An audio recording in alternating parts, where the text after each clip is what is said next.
Pak, Ya, jelang arus mudik 2023 nih Pak, kalau untuk Bandung Barat sendiri, Kabupaten Bandung Barat seperti apa nih Pak persiapannya? ya, tentu pemerintah Kabupaten Bandung Barat sudah siap.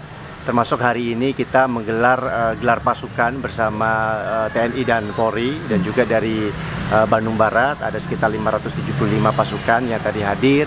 Kita sudah siapkan karena kita memahami tahun ini ya apa yang diprediksi oleh pusat bahwa akan ada lonjakan pemudik, akan lebih padat lagi, trafiknya akan lebih padat lagi, sehingga kami bersiap-siap mulai dari penambahan posko, kemudian penambahan pasukan, dan juga di kami ini kan termasuk kabupaten dengan daerah wisata, sehingga posko harus ditambah, personel di lapangan juga ditambah, karena dengan kemacetan atau trafik yang padat ini ya biasanya suka ada saja gitu capek di tengah jalan, pingsan atau misalnya motor mogok. Tapi kami pemerintah sudah sangat siap menyambut mudik Lebaran dan trafik selama Idul Fitri. Iya, Pak.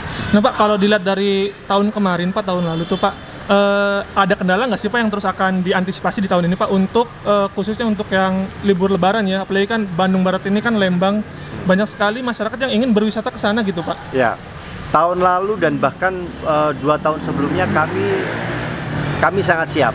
Bahkan waktu itu ketika ada arahan dari Pak Gubernur, tempat wisata ditutup, kami tetap buka.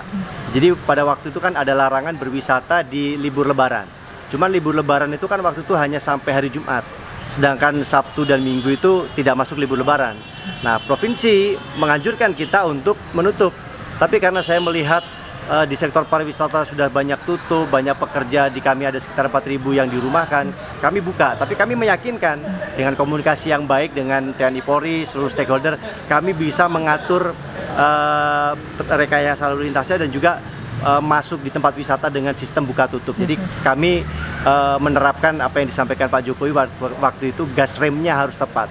Di sisi lain kita ingin merem COVID ya, penyebaran ini, tapi kita juga ingin ekonomi pulih atau bangkit. Jadi kami bisa sampaikan bahwa baik tahun ini, tahun kemarin, dan tahun sebelumnya kami sangat siap.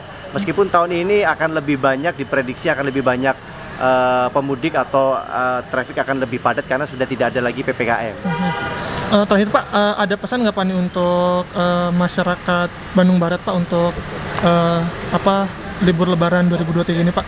Ya, pertama mungkin dari sisi waktu ya, banyak yang berpikir mudik itu malam saja gitu karena mungkin sepi. Nah ini yang harus betul-betul diperhatikan. Lebih baik memang mudik di siang hari supaya kalau ada apa-apa di tengah jalan bisa ada pertolongan dan lain sebagainya. Kemudian terkait kesehatan, tentu fisiknya harus dijaga, harus bisa menilai diri sendiri dalam keadaan fit atau enggak, apalagi yang berkendara ya, motor gitu, nyetir sendiri, itu harus diperhatikan kesehatannya, termasuk juga kesehatan kendaraan. Karena ketika kendaraan berhenti saja, atau misalnya selain tadi kendaraan, paham rutenya. Karena ketika berhenti bertanya misalnya ke polisi atau ke apa, itu persekian detik berhenti itu sudah menyebabkan kemacetan. Nah, hal seperti ini yang harus dipahami bagi pemudik, selain fisik, kesehatan kendaraannya, dan juga tahu rute-rute yang akan dilalui. Hatur nuhun Pak. Ya, sami-sami, sukses.